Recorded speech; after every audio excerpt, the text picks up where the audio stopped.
Donc moi, je suis Émilie, je suis data scientist chez Octo Technologies, qui est une boîte de conseil. Et je travaille dans tout ce qu'on appelle l'IA responsable. Donc ça va être la gestion des biais, l'explicabilité des modèles de machine learning et leur impact environnemental. Et moi, c'est Ariel. Je travaille aussi chez Octo en tant que MLOps Engineer. Et ma spécialisation, c'est plus l'impact environnemental de l'IA générative sur tout son cycle de vie. Alors, avant de commencer, on va commencer par un petit quiz. Vous échangez pendant 5 minutes avec ChatGPT, ça équivaut à consommer. Réponse A, un verre à shot de 50 ml. Est-ce que vous pouvez lever la main, s'il vous plaît, ceux qui pensent que c'est la réponse A? OK. Réponse B, une petite bouteille d'eau de 50 centilitres. Je vois quelques mains levées. Une dizaine, je un dirais. petit peu plus qu'avant. Ouais. Et réponse C, un arrosoir de 4 litres. Bon, là, j'ai la majorité de la salle. Alors, la bonne réponse, c'est la réponse B. Alors, on peut penser qu'une petite bouteille d'eau de 50 centilitres, c'est petit, c'est rien du tout. Mais en fait, quand on met à l'échelle de tous les utilisateurs de ChatGPT sur un an, ça fait beaucoup de petites bouteilles d'eau.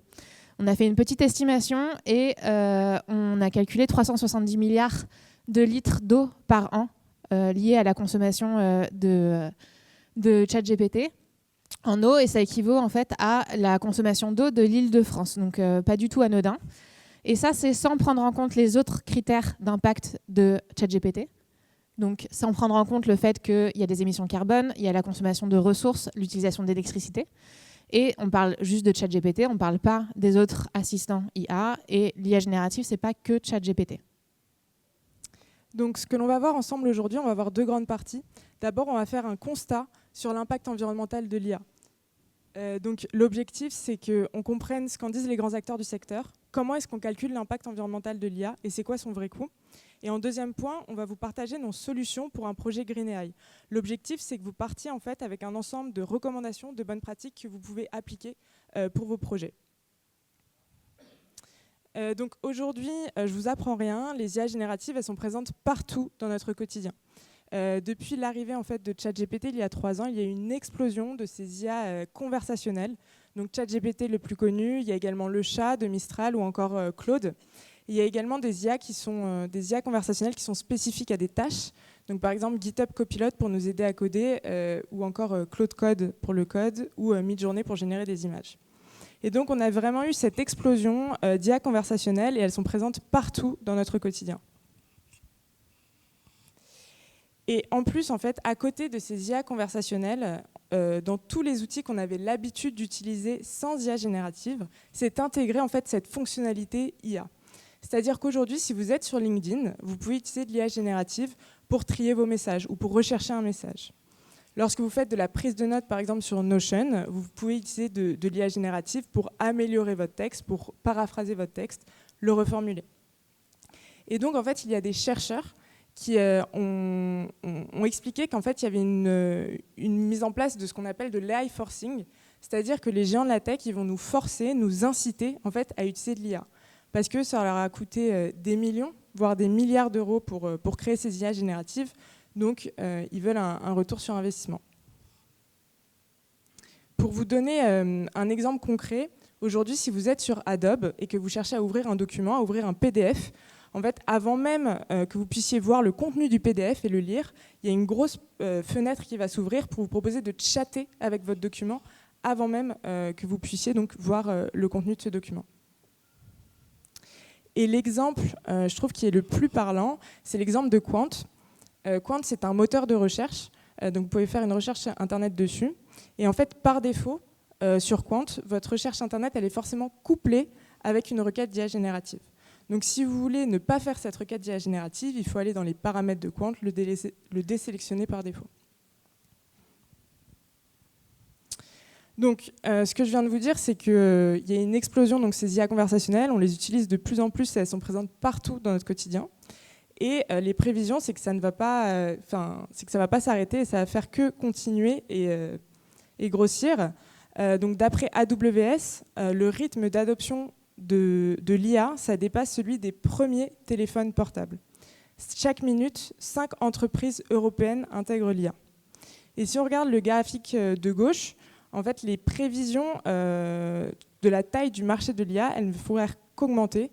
On est à 62 milliards de dollars pour la taille du marché de l'IA en Europe.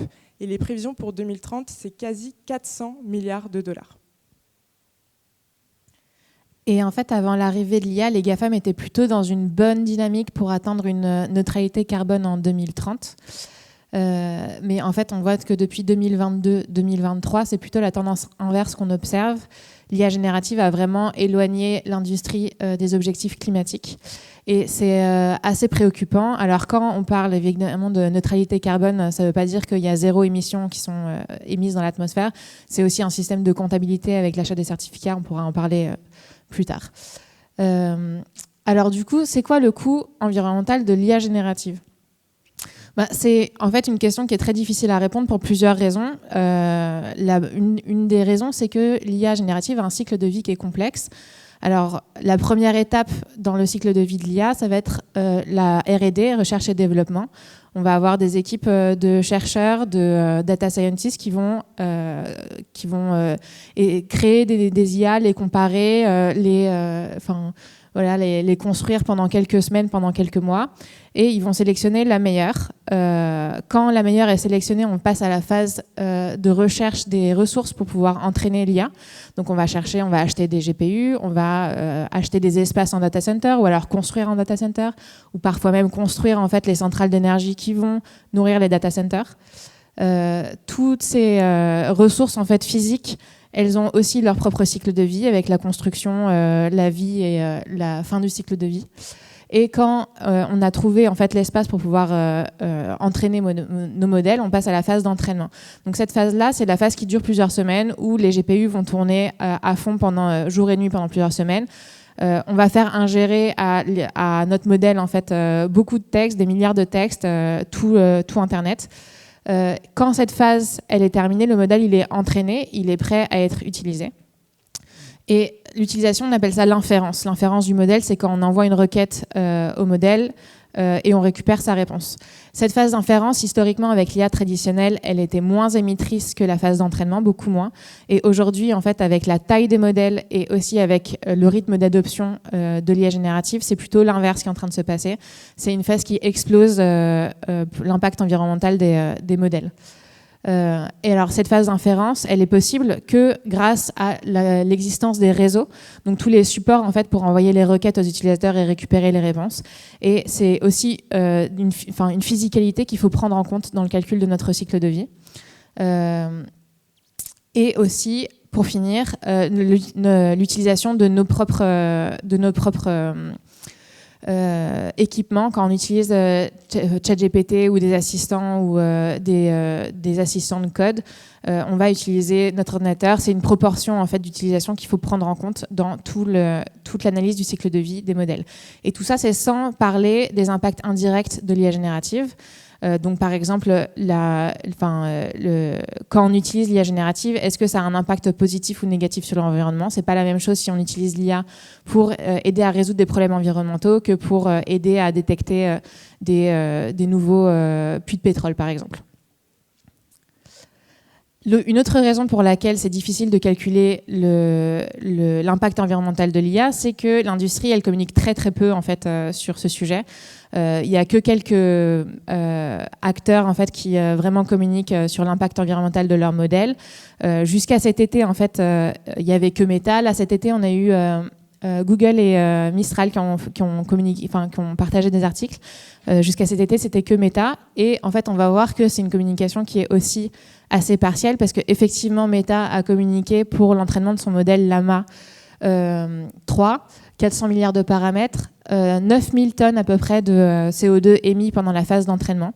Alors, l'agence en décarbonation Carbone 4 a fait les calculs et a démontré qu'en fait, dans leurs calculs, ils avaient oublié plusieurs phases, notamment certains types d'électricité qui sont consommés pendant l'entraînement qu'ils n'avaient pas pris en compte, ou d'autres phases du cycle de vie, comme on a vu plus tôt, en fait, ils avaient pris en compte que la phase d'entraînement.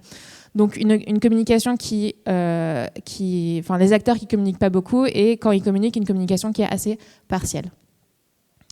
Et donc cet été, il y a Mistral qui a publié un article pour également donner l'impact environnemental de ses propres modèles. Et on va regarder ça ensemble. Donc il s'est intéressé à un modèle spécifiquement, leur modèle Large 2.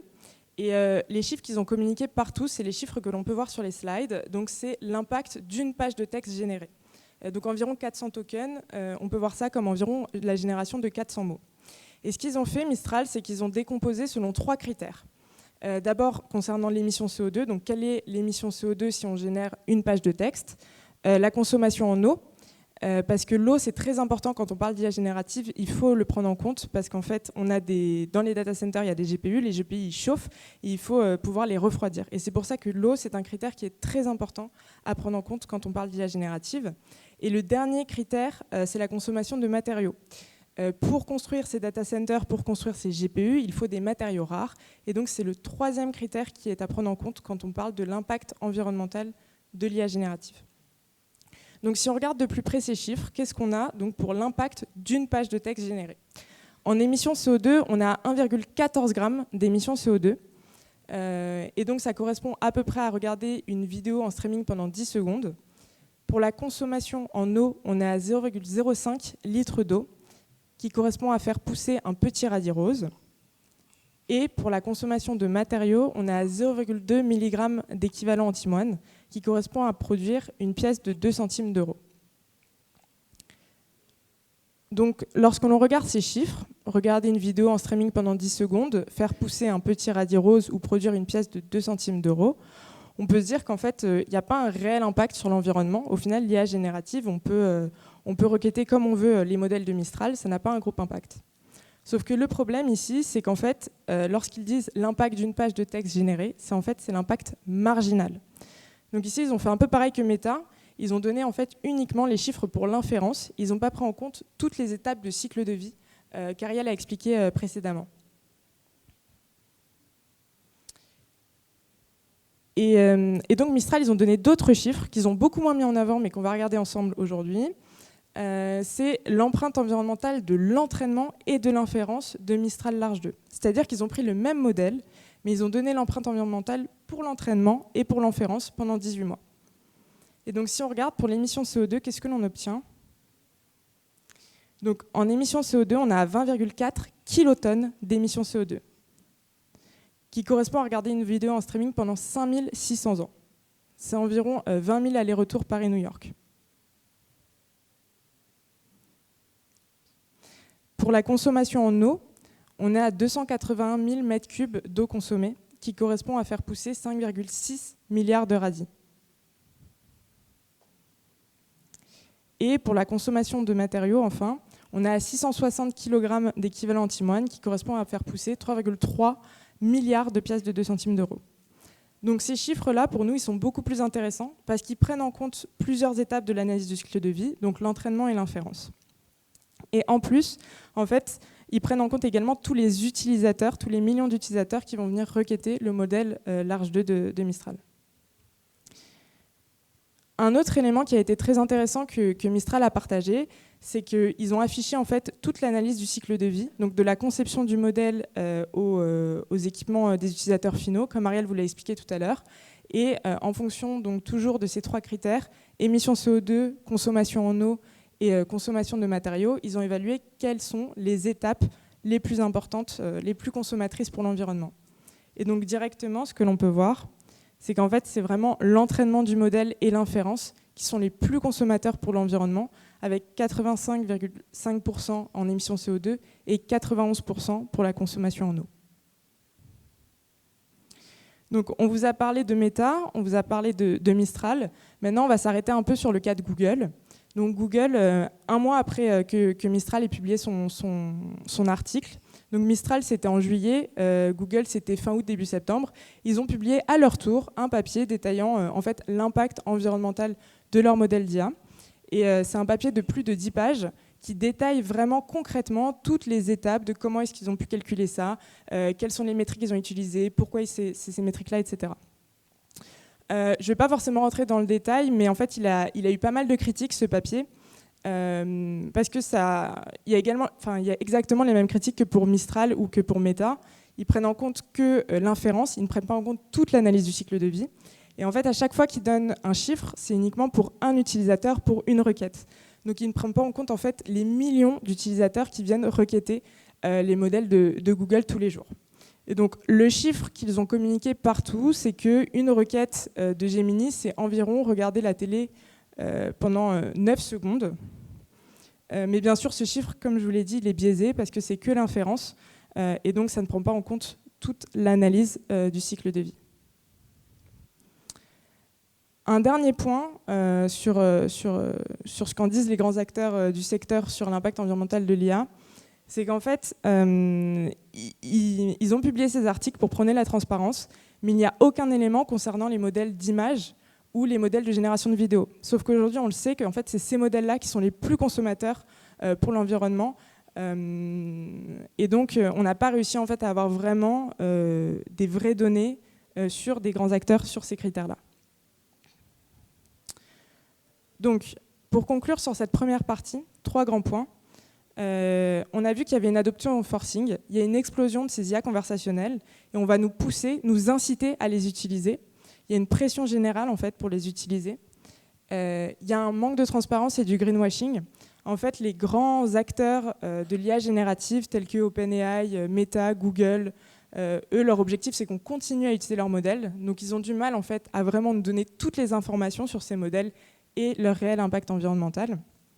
Mais si on peut parler d'une touche un peu plus positive quand même, on a réussi à obtenir, grâce à Mistral notamment, le coût environnemental de l'IA. Mais malheureusement, on peut remarquer qu'il est très important. Alors, bon, c'est pas des nouvelles qui sont hyper réjouissantes. Ça aide pas en fait notre anxiété qui est déjà présente par rapport à l'état de l'environnement, l'impact de l'humain sur l'environnement. Mais bon, la meilleure chose à faire, le meilleur remède contre l'anxiété, c'est l'action. Donc, contre l'éco-anxiété, il faut passer à l'éco-action. Et donc, c'est notre rôle aujourd'hui. On va vous présenter des bonnes pratiques, des conseils en fait, pour implémenter l'IA de manière plus respectueuse et contribuer, en fait, nous, à notre échelle, à réduire l'impact environnemental de l'IA. Alors, comment réduire l'impact environnemental de l'IA ?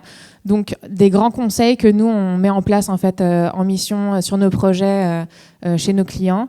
Le premier, en fait, ça va être de se poser la question, est-ce que j'ai vraiment besoin d'IA générative ? Alors, bon, ça, c'est un conseil qui peut sembler un peu simpliste, mais en fait, aujourd'hui, on met de l'IA à toutes les sauces, on essaye de l'implémenter systématiquement sur les projets pour plein de raisons différentes. Et la première question, c'est donc d'essayer de simplifier le besoin. Est-ce que j'ai besoin de cette feature avec l'IA ?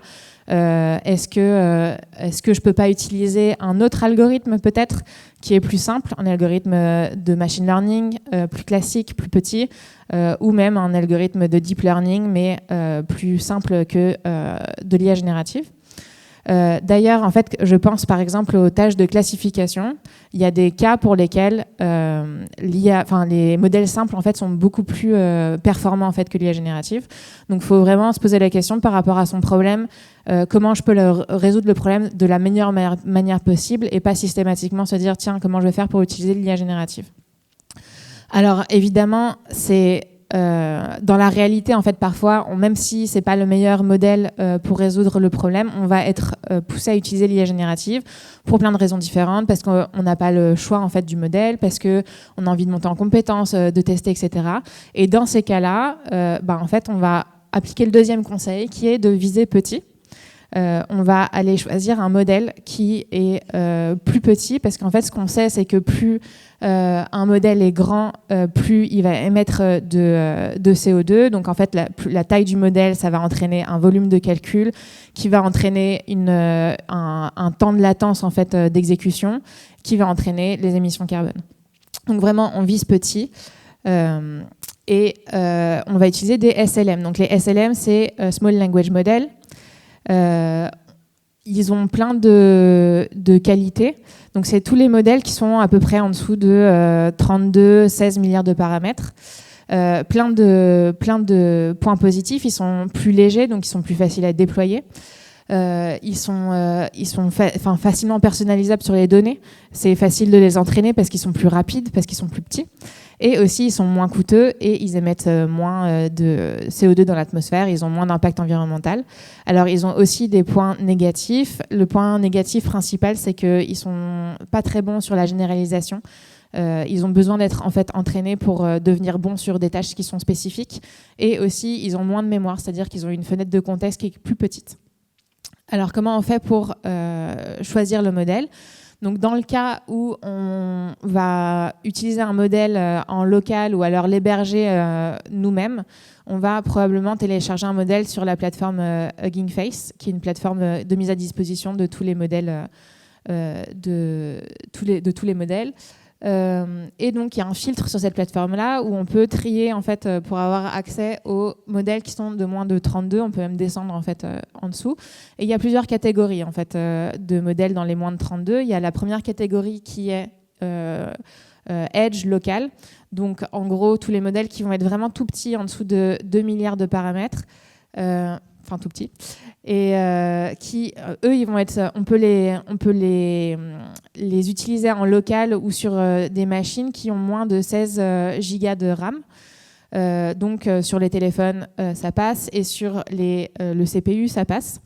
Je pense à tous les modèles de Qwen, par exemple, Qwen 3, 1,7 et 0,6 milliards de paramètres, qui sont des très bons modèles dans cette catégorie. La catégorie d'après, c'est la catégorie que j'appelle un peu flex, parce que c'est des modèles qui sont plus gros, on ne peut pas les entraîner, enfin pas les entraîner, les exécuter, les utiliser sur CPU. On est obligé de les utiliser sur CPU, mais on peut les utiliser sur du CPU, par exemple si on a une carte graphique locale, ou bien sur des CPU de cloud qui sont plus petits.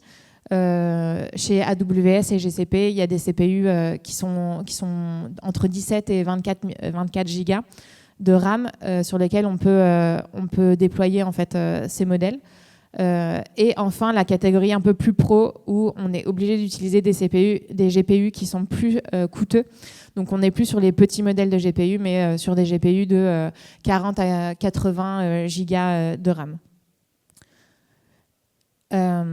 Quand on utilise de l'IA générative dans les projets, mais qu'on fait des appels en fait, API à ChatGPT, à Claude, à Perplexity, etc., dans ce cas-là, on ne connaît pas la taille du modèle. Et donc, pour nous guider dans quel modèle va émettre le moins, lequel est le plus petit, on va être guidé par rapport au prix. On va regarder le prix par token. Donc, chez OpenAI, on voit les différents modèles. Et on voit par exemple que GPT-5 Nano, il va être beaucoup moins cher que le GPT-5 Pro. Il va être 300 fois en fait, moins cher que le GPT-5 Pro. Et donc, on peut se dire qu'il y a une proportion qui doit être assez similaire en fait, par rapport aux émissions CO2. Quand on utilise l'IA générative pour sa consommation personnelle, donc en tant qu'assistant, là, on n'a ni la taille du modèle, ni le prix qu'on a à disposition. Par contre, on a à disposition un indice sur la vitesse du modèle. Et là, on va se rapprocher des modèles qui vont être les plus rapides. Donc, sur ChatGPT, on voit qu'il y a un modèle qui s'appelle Instant. Et Claude, on voit qu'il y a Claude Haiku qui est plus rapide qui est plus rapide. Donc on va choisir ces modèles-là et au quotidien, quand on n'en a pas besoin, on va essayer d'éviter au maximum tout ce qui est les modèles de raisonnement, le deep research, les agents, génération d'images et génération de vidéos, évidemment quand on n'en a pas besoin. Ok, donc on arrive à la troisième bonne pratique pour l'optimisation du modèle. Donc, je pense que vous l'avez compris, le gros problème avec l'impact environnemental de l'IA générative, c'est la taille du modèle. En fait, les modèles, ils sont trop gros. Et donc, il y a des techniques en fait, qu'on appelle d'optimisation du modèle. Ces techniques, en fait, elles vont venir réduire la taille du modèle tout en préservant au maximum ses performances. Donc, il y a différentes techniques qui sont utilisées, mais les plus connues, c'est ce qu'on appelle le pruning, la quantisation et la distillation. Donc, à quoi ça correspond ? Le pruning, en fait, il faut imaginer un réseau de neurones et vous allez en fait supprimer ou mettre à zéro des neurones qui soit n'apportent pas d'informations, soit apportent des informations qui sont très similaires à d'autres neurones. Et donc cette technique-là, elle va permettre de diminuer la taille du modèle tout en préservant au maximum ses performances. Ensuite, on a ce qu'on appelle la quantisation. Donc la quantisation, dans un réseau de neurones, vous avez des poids qui sont généralement représentés sur 32 bits et vous allez venir réduire en fait la précision de vos poids en les représentant plutôt sur 16 bits ou sur 8 bits. Donc ça a pour objectif en fait, de réduire la taille du stockage et d'accélérer en fait, les temps de calcul. Et enfin, la dernière stratégie, c'est ce qu'on appelle la distillation. La distillation, en fait, vous allez prendre un gros LLM et un petit LLM, et le petit LLM va apprendre en fait, à imiter le comportement et à apprendre les connaissances du gros LLM. Donc ça, c'est des techniques en fait, que les AI ingénieurs, NLP ingénieurs, data scientists vont appliquer dans leur quotidien. Donc ils vont venir quantiser un modèle, pruner un modèle ou distiller un modèle. Mais si vous n'avez pas envie de faire ça, ça faut savoir qu'en fait, sur Hugging Face, il y a déjà des modèles qui sont quantisés, qui sont distillés, présents sur étagère, et donc que vous pouvez tester.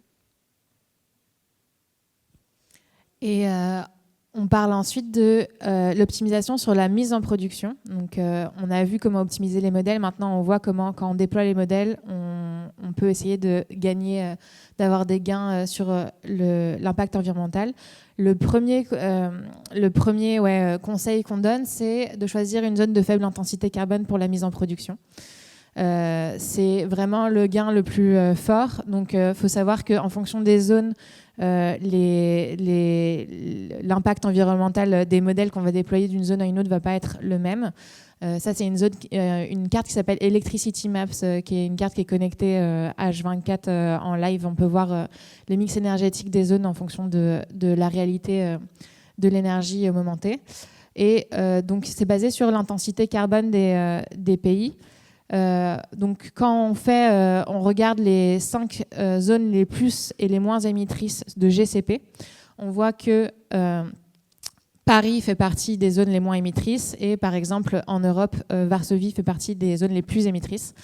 On a un facteur 21 en fait, entre un modèle qui va être déployé à Paris et un modèle qui va être déployé à Varsovie. Donc ça déjà, c'est un impact qui est rapide et qui a beaucoup d'impact positif en fait, de réduction. De choisir une zone de mise en production qui est moins impactante. La raison pour laquelle c'est moins impactant, c'est que la France, c'est basé sur le nucléaire et à Varsovie, c'est plus de l'électricité qui est basée sur du charbon. D'autres quick wins pour la win en production, ça va être donc déjà de limiter la fenêtre de contexte. On a une fenêtre de contexte par défaut quand on déploie un modèle. On n'a pas forcément besoin de cette fenêtre de contexte et donc la limiter, ça permet de limiter le volume et donc les émissions carbone. Ensuite, l'autoscaling et les arrêts automatiques. Donc, ça veut dire juste arrêter les ressources quand on ne les utilise pas. Donc, le soir, le week-end, si j'utilise juste à un certain moment de la semaine, on va l'allumer juste quand j'ai besoin de l'utiliser. Ensuite, le troisième, on va attendre juste que ça se remette, le slide. Le troisième, ça va être la parallélisation des calculs. Donc, c'est faire de l'inférence par batch. Quand on déploie, on peut faire une inférence à la fois ou alors on peut faire des dizaines, voire des centaines d'inférences à la fois. Ça permet d'optimiser en fait, vraiment le volume de calcul. Et enfin, pour finir, le caching, donc réutiliser les résultats des recherches précédentes. Donc ça vraiment, ça dépend des projets et des applications. Sur certains projets, ça peut être quelque chose qu'on met en place et qui peut vraiment gagner énormément sur les appels au LLM. Et donc, on arrive à la dernière bonne pratique, la bonne pratique numéro 5. Donc, depuis le début, en fait, toutes les stratégies qu'on vous a données, c'est des stratégies qui ont pour but de réduire l'impact environnemental de votre projet IA. C'est très bien de réduire son impact environnemental, mais c'est aussi hyper important en fait, de connaître quel est mon impact, de mesurer en fait, l'impact de ces projets. Pourquoi c'est important de mesurer l'émission CO2 de nos projets? Pour 2 points. Le premier, c'est si vous changez d'architecture, si vous changez de modèle, c'est important de savoir si vous faites un gap, c'est-à-dire que si vous augmentez votre consommation CO2 ou au contraire si vous la diminuez. Et en plus, c'est aussi important de savoir l'équivalent énergétique, c'est-à-dire dans la vraie vie, à quoi est-ce que ça correspond mon modèle d'IA qui tourne. Et donc, il y a différents outils en fait, qui vont permettre de mesurer l'impact de nos projets. Donc, le premier, c'est Ecologit. Ecologit, c'est un package Python qui est open source, qui va permettre de monitorer ce qu'on appelle un modèle propriétaire. C'est-à-dire que si vous faites un call API à ChatGPT ou à Claude, vous allez, grâce à Ecologit, obtenir l'émission CO2 de votre call API. Donc Ecologit, ça se base sur des estimations parce que, comme on vous l'a expliqué, les grands acteurs de l'IA, ils sont très opaques, donc on n'a pas vraiment toutes les informations sur les modèles. Donc Ecologit, en fait, va se baser sur des estimations en faisant des hypothèses par rapport à des modèles en fait, open weight où on a plus d'informations sur le sujet. Donc, le deuxième outil qu'on va vous présenter, c'est Cloud Carbon Footprint. Cloud Carbon Footprint, c'est un outil qui va vous permettre de monitorer en fait, un projet IA hébergé sur le cloud. Donc, ça a beaucoup plus grande échelle. EcoloGuide, c'est vraiment quand vous allez faire un appel LLM, c'est spécifique en fait, à l'IA générative. Cloud Carbon Footprint, c'est à plus grosse échelle si vous cherchez à savoir l'impact environnemental de ce qui tourne sur votre cloud. Et enfin, le dernier outil dont on va vous parler, c'est Code Carbon. Code Carbon, c'est un package Python open source qui va permettre de monitorer un modèle open weight, donc quand il y a un hébergement propre. Donc si je peux rentrer un peu dans les détails sur Code Carbon, donc en fait, au départ, ça existait avant les LLM. Ça permet de mesurer en fait l'énergie consommée par une portion de code. Donc lorsque vous avez votre code, en fait, vous allez pouvoir utiliser la librairie Code Carbon qui va permettre de mesurer l'énergie consommée. Ça se base sur les émissions opérationnelles directes. Donc ça va récupérer en fait l'énergie consommée par votre CPU, par votre GPU et par votre RAM. Et l'un des gros avantages avec Code Carbon, c'est qu'en fait, directement en 3 clics, vous allez pouvoir obtenir un dashboard qui va vous permettre de définir quelle est l'énergie consommée de votre projet qui tourne, l'émission CO2 associée, avec en fait, des séries temporelles pour savoir en fait, le suivi au cours du temps. Et en même temps, à côté en fait, de ce dashboard, vous allez avoir un fichier CSV qui va permettre de récupérer en fait, toutes ces métriques, donc l'énergie consommée au fil du temps de votre projet. Vous allez pouvoir en fait, le plugger à n'importe quel outil dashboard de monitoring de vos projets IA. L'objectif, en fait, c'est que dans votre dashboard de monitoring avec vos métriques usuelles pour vos projets d'IA, vous ayez également en fait, l'impact CO2, l'énergie consommée par vos projets. Un petit focus sur comment est-ce que c'est calculé l'impact, comment est-ce que Code Carbon arrive à définir, à obtenir en fait l'émission CO2 de votre projet. Donc Code Carbon, il se base sur la formule juste ici. Donc l'émission CO2, c'est l'intensité carbone multipliée par l'énergie consommée. Donc l'intensité carbone, comment est-ce qu'il va le définir? Quand vous allez instancier en fait Code Carbon, il va regarder où est-ce que ça tourne. Donc dans quelle région vous faites tourner vos modèles, et grâce à ça en fait il va pouvoir en déduire le mix énergétique. Et pour l'énergie consommée, il se base sur cette formule là, donc la puissance multipliée par le temps. Donc en fait Code Carbon il va définir ce qu'on appelle un scheduler, c'est-à-dire que toutes les X secondes, toutes les 2 secondes, 3 secondes, 4 secondes, il va récupérer en fait l'utilisation de votre GPU, de votre RAM et de votre CPU, et grâce à ça en fait il va pouvoir définir l'énergie consommée. Donc Code Carbon, l'un des gros avantages également, c'est que c'est très facile à mettre en place. En 4 lignes de code, vous pouvez obtenir l'émission CO2 de votre projet. Donc vous importez en fait la librairie Code Carbon et notamment le Emission Tracker. Vous instanciez le Emission Tracker. Donc là, à partir de ce moment-là, il va pouvoir regarder sur quel type de machine en fait est votre code. Si vous êtes sur du cloud par exemple, quel est le type de GPU, CPU et RAM utilisé. Ensuite, vous définissez un tracker.start, tracker.stop. Et à l'intérieur de ce tracker.start et tracker.stop, vous allez pouvoir mettre tout votre code que vous cherchez à traquer et donc à obtenir l'émission CO2 associée. Encore plus simple, vous pouvez utiliser le décorateur @trackEmission. Si vous mettez ce décorateur au-dessus de l'une de vos fonctions, en fait, à chaque fois que vous allez lancer votre fonction, vous allez pouvoir récupérer l'émission CO2 associée. Dernier point, c'est si vous voulez mesurer en fait tout ce qui tourne sur votre machine au global, donc pas uniquement une portion de code, mais vraiment tout ce qui tourne sur votre machine. Vous pouvez lancer dans votre terminal Code Carbon Monitor, et là à ce moment-là, il va récupérer en fait l'émission CO2 en intégralité de ce qui tourne chez vous. Et si vous n'avez pas accès à Internet, vous pouvez également utiliser Code Carbon avec le Offline Emission Tracker, et ça va faire des estimations et pouvoir vous définir par hypothèse en fait l'émission CO2 de votre projet également. Donc là, je vous ai présenté Code Carbon. Maintenant, je vais vous présenter Cloud Carbon Footprint. Donc, Cloud Carbon Footprint, en fait, c'est un projet open source qui va vous permettre de mesurer l'empreinte carbone de vos services cloud. Donc, ça a beaucoup plus grande échelle. En fait, vous allez pouvoir récupérer les informations sur votre cloud, donc soit sur GCP, sur AWS ou sur Azure, et vous allez pouvoir récupérer l'impact CO2 de vos projets. Avec Cloud Carbon Footprint, vous allez avoir à disposition un dashboard où vous allez pouvoir filtrer par projet en fait, l'impact CO2. Le gros avantage de Cloud Carbon Footprint, c'est que c'est très simple à utiliser, à connecter et à lire. Et en plus, en fait, ça va vous fournir des recommandations, c'est-à-dire que vous allez avoir votre dashboard avec toutes les informations, et en plus, vous allez avoir un onglet recommandations qui va pouvoir vous aider si vous cherchez à réduire l'impact environnemental de vos projets.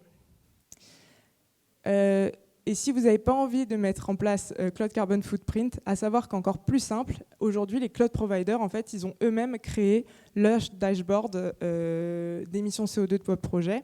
Donc pour Azure, on a Microsoft Sustainability. Pour GCP, on a Google Carbon Footprint. Et pour AWS, on a Customer Footprint Tool. Et là, vraiment, en 3 clics, vous pouvez avoir votre dashboard qui va vous donner toutes les informations intéressantes par rapport à ça. Ok, donc on arrive à la fin de cette présentation. IA générative et réchauffement climatique, comment réduire la facture? Donc quels sont les 4 grands points que vous devez retenir de cette présentation? Premier point, prioriser les usages utiles de l'IA. Se poser la question, est-ce que j'ai vraiment besoin d'IA générative? Est-ce que je ne peux pas utiliser une solution sans IA générative qui sera plus simple à monitorer, qui sera moins chère pour mon entreprise? Deuxième point, si vous n'avez pas le choix et que vous devez quand même utiliser l'IA générative, on commence avec un modèle petit. Donc on ne commence pas avec un gros modèle en mode bourrin dès le début, on commence avec un petit modèle et on itère en passant à un modèle un peu plus gros si on n'a pas les performances escomptées. Et en plus, on peut utiliser des techniques d'optimisation, donc à savoir la quantisation, le pruning et la distillation pour réduire la taille du modèle. Ensuite, on peut optimiser la mise en production. Donc Ariel vous a partagé plein de quick wins. Et le plus important, en fait, c'est de choisir une zone de faible intensité carbone, donc par exemple comme la France. Et donc une fois qu'on a au maximum minimisé l'impact environnemental de nos projets, le dernier conseil que l'on peut vous partager, c'est de suivre la mesure des impacts. D'avoir un outil comme EcoloGit, comme Code Carbon ou comme Cloud Carbon Footprint qui va vous permettre de connaître en fait, l'impact CO2 de votre projet au cours du temps. Pour qu'on ait une vue complète de l'énergie consommée. Merci de votre attention. On va passer aux questions. Juste un petit point avant les questions, c'est qu'on vous a mis en cadeau 2 notebooks en fait, pour découvrir, apprendre à manipuler Code Carbon et EcoloGit. Ça vous emmène sur un repo sur GitHub où vous pouvez télécharger les notebooks. Est-ce que vous avez des questions? Merci de votre attention.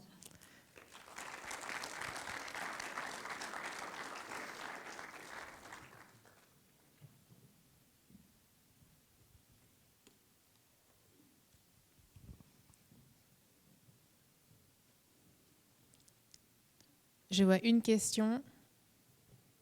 Bonjour. Est-ce que dans l'étude de Google dont vous avez parlé en septembre, il y a les différences d'impact entre les TPU et les GPU qui sont tous fournis par NVIDIA actuellement sur de combien ça consomme? C'est une bonne question. Je ne pense pas qu'ils en font référence. Après, il faudrait revérifier. Mais pour moi, ils n'en font pas référence. Et vous avez eu d'autres informations dessus ou pas? Sur la différence entre les TPU et les GPU? En termes de consommation? Non, c'est pas quelque chose qu'on a creusé pour cette conf. Je peux pas répondre là-dessus.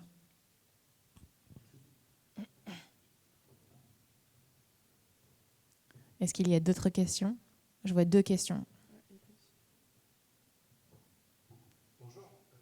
2 questions sur le même sujet. C'est par rapport à l'étude que vous avez faite sur les impacts environnementaux. La première, c'est sur l'eau, enfin même sur la mer, sur l'eau et sur les minerais rares. Est-ce que vous pensez, est-ce que c'est calculé ceux qui sont recyclés ou vous supposez que tout est extrait directement de l'eau? Alors, pour l'eau, en fait, quand on parle de l'utilisation de l'eau, majoritairement, ça vient dans les data centers. Le coût, en fait, de refroidir les GPU et aussi le coût de refroidissement dans les centrales d'énergie qui nourrissent les data centers en énergie. Et ça, malheureusement, en fait, les données, on n'a pas assez de données, en fait, on n'a pas de proportion de chiffres vraiment là-dessus. Ce qu'on sait, c'est qu'il y a plusieurs systèmes de type, il y a plusieurs types de systèmes de refroidissement qu'en fonction des types de refroidissement, on va avoir de l'eau qui va être juste évaporée ou alors relâchée dans la nature, dans les systèmes communautaires, on va dire.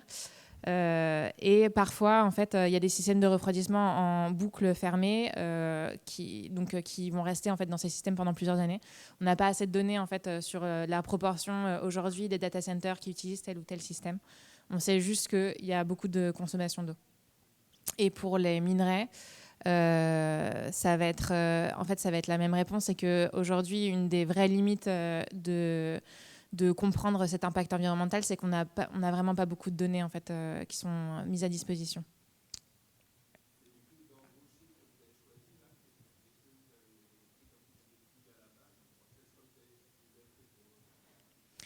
Alors ces chiffres, c'est des chiffres en fait que Mistral a publiés. C'est juste qu'en fait, le seule chose que nous on a ajouté, c'est qu'on a donné l'équivalence. En fait, ces chiffres-là pour la consommation en eau, la consommation en matériaux et l'émission CO2, c'est des chiffres qu'ils ont mis dans leur article, mais en fait qu'ils ont beaucoup moins mis en valeur contrairement aux chiffres qu'ils avaient mis ici. Donc en fait, ces chiffres-là, c'est les chiffres de Mistral.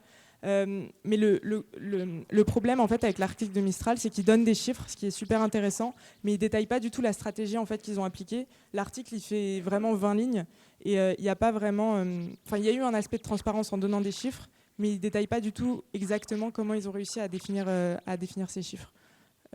Donc voilà. Il y avait une question par là. Ouais.